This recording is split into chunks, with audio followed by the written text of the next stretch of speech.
Imagine sitting down for lunch at school, only to see your face on the carton of milk sitting in front of you. As you pick up the carton, you realize it is a poster for a missing child, but you aren't missing, you're right here. What does this mean? Is this just a mistake, or are your parents really not your parents? This is the story of 15-year-old Janie Johnson, who recognizes a younger version of herself, polka dot dress and all, on the side of a milk carton. As soon as she reads the heading, Missing Child, her life is instantly flipped upside down as she tries to grapple with the idea that her parents may not actually be her real parents. She teams up with her next-door neighbor, Reeve, and tries to figure out her true identity. Her parents love her and would never do anything to hurt her, but as Janie starts having flashbacks of other children and a woman who is not Mrs. Johnson, she starts to fear the worst. Are her parents really her kidnappers? This is a great book to get students talking about the importance of identity. Janie is struggling to find out who she really is and if the parents that she loves and trusts actually kidnapped her. Especially for middle school students, adolescence is a time of growth and exploration. It is important for students to read about others who are going through the same things and trying to figure out who they are and what happens when one is not living up to their true identity. Identity is a very important theme in many pieces of literature that students will read in high school, college, and beyond, which makes this novel the perfect place to start. According to the Common Core State Standards, one of the anchor standards for reading is for students to analyze how and why individuals, events, and ideas develop and interact over the course of a text.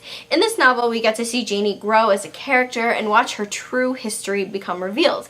At each step in Janie's journey, there is a change in her character that students will be able to see, will be able to analyze the development of the important theme of identity.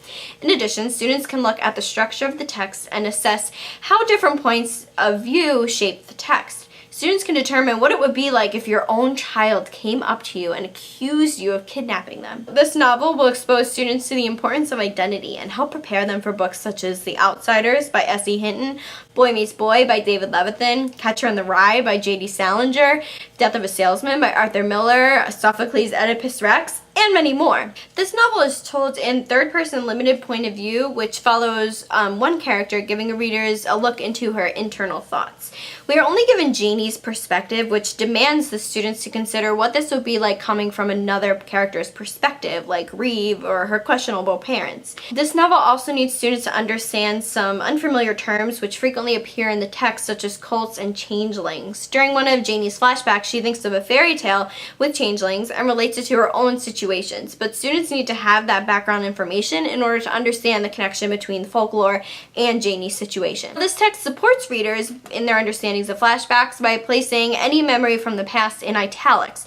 Often it is difficult for readers to determine whether a character is speaking in the past or present, but the change in text will allow readers to learn how to differentiate between times in future readings. In addition to the flashbacks, this novel shows very authentic emotions which each student can connect to. They're able to stand in Janie's shoes and feel the power of each terrifying thought as she stares into the photo of her younger self.